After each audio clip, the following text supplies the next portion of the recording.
Mi hermana me negó su ayuda, y cuando me buscó, cometí el peor error de mi vida. Dicen que la familia es lo único que siempre estará para ti, que sin importar lo que pase, hay lazos que no se rompen.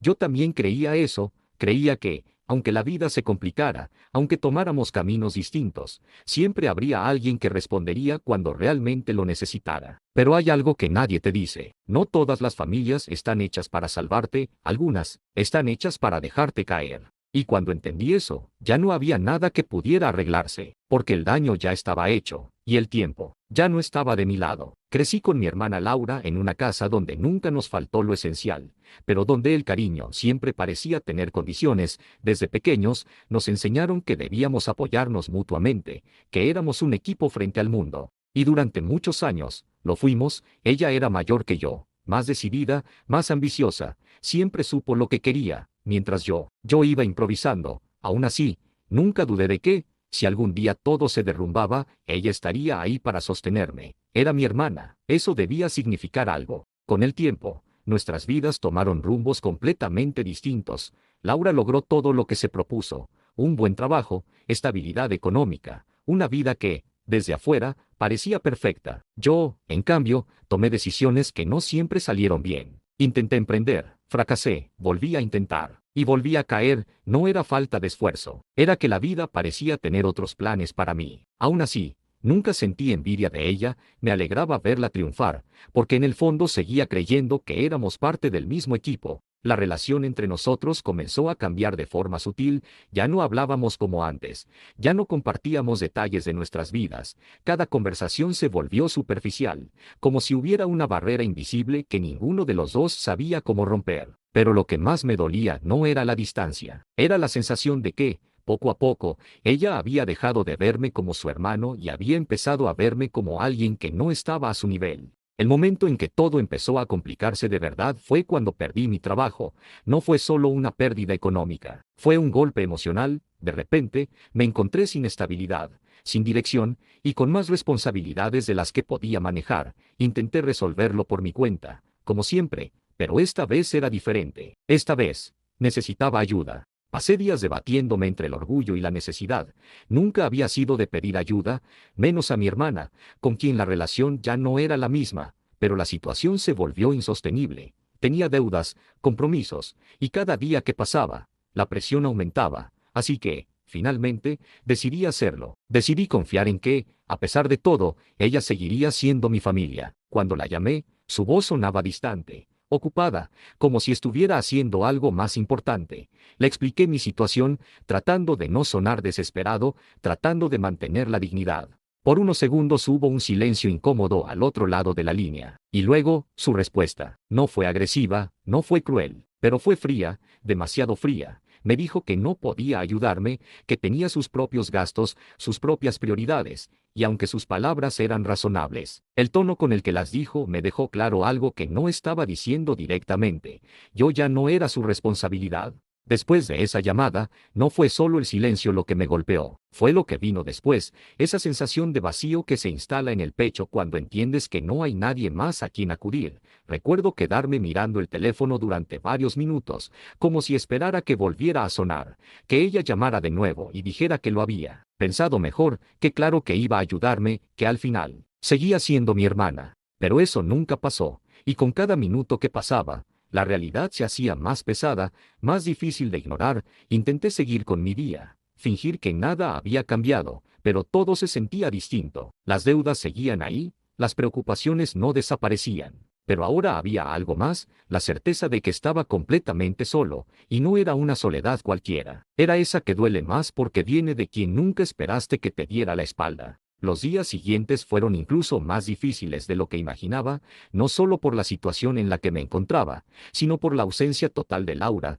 No hubo mensajes, no hubo llamadas, no hubo ni siquiera un intento superficial de saber cómo estaba. Era como si esa conversación hubiera marcado un punto final, como si, en el momento en que decidió no ayudarme, también hubiera decidido borrar cualquier responsabilidad emocional que tuviera conmigo. Y eso fue lo que realmente me rompió, porque una cosa es que no puedas ayudar, y otra muy distinta es que ni siquiera te importe lo que le pase a la otra persona. Empecé a darme cuenta de que, Para ella, yo ya no era alguien cercano. Era solo un recuerdo incómodo de una etapa de su vida que había dejado atrás. Hubo noches en las que no dormía, no porque no tuviera sueño, sino porque mi cabeza no me dejaba en paz.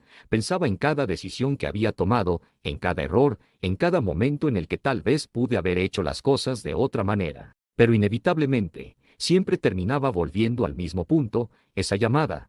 Ese momento en el que decidí confiar en que, a pesar de todo, alguien iba a estar ahí para mí. Y la respuesta que recibí no fue la que yo esperaba. Llegué a cuestionar incluso mi propio valor, preguntándome si realmente merecía esa indiferencia, si tal vez había algo en mí que hacía que las personas se alejaran cuando más las necesitaba. Y ese tipo de pensamientos son los más peligrosos porque no solo te hunden, te convencen de que ese es tu lugar.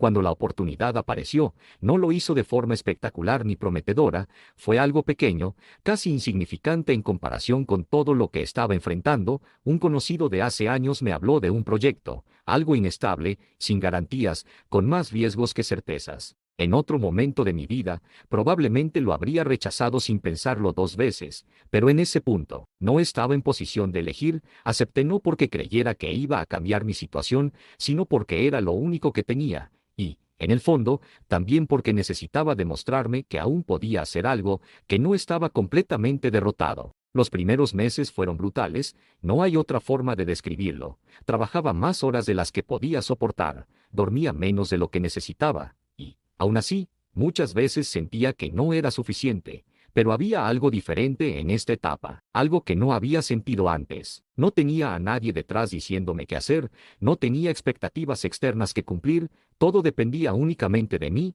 y aunque eso era aterrador, también era liberador, porque, por primera vez, no estaba intentando demostrarle nada a nadie, solo estaba intentando no volver a caer. Poco a poco, casi sin darme cuenta, las cosas empezaron a moverse, el proyecto comenzó a crecer, a estabilizarse, a generar resultados que al principio parecían imposible. No fue un éxito inmediato ni espectacular. Fue lento, constante, construido con esfuerzo y sacrificio, pero lo más importante no fue el dinero, ni la estabilidad. Fue la sensación de que había logrado salir adelante por mi cuenta, sin ayuda, sin apoyo, sin ella. Y entonces, cuando ya no la necesitaba, volvió. Su llamada llegó en un momento en el que finalmente empezaba a sentirme en paz conmigo mismo, pero esa llamada me descolocó. Su voz ya no era distante, ya no sonaba ocupada ni desinteresada. Ahora su voz era cálida, incluso cercana, como si nada hubiera pasado, como si no hubiera existido ese momento en el que yo la necesité y ella decidió no estar. Me preguntó cómo estaba, cómo me iba, y mientras hablaba, no podía evitar sentir que había algo más detrás de sus palabras, algo que aún no estaba diciendo.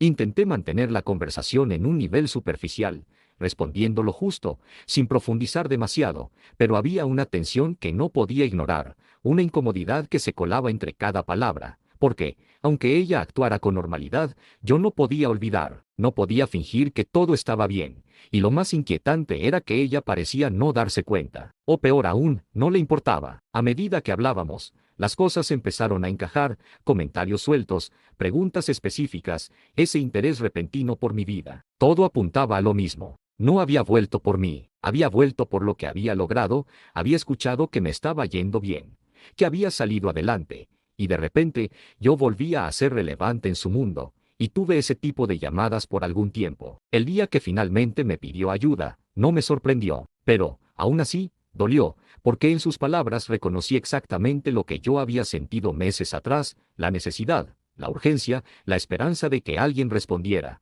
Pero también reconocí algo más, la ironía de la situación, porque ahora, los roles estaban invertidos. Mientras ella hablaba, explicando su situación, justificando por qué necesitaba mi apoyo, mi mente no estaba en el presente, estaba en el pasado, reviviendo cada detalle de aquella llamada, cada silencio, cada palabra que no dijo, y entendí que no estaba tomando una decisión basada solo en lo que tenía frente a mí, sino en todo lo que había vivido. Cuando finalmente hablé, lo hice con una calma que no sentía. Le dije que no podía ayudarla, que tenía mis propios compromisos, mis propias prioridades. Usé exactamente las mismas palabras que ella había usado conmigo. Y en el momento en que salieron de mi boca, supe que no había vuelta atrás. Hubo un silencio largo al otro lado de la línea, uno que lo decía todo. Pero la historia no terminó ahí. Días después, recibí una llamada inesperada, era del hospital. Mi hermana había tenido un colapso, algo grave, algo que no me había mencionado en una de las tantas llamadas que me hizo,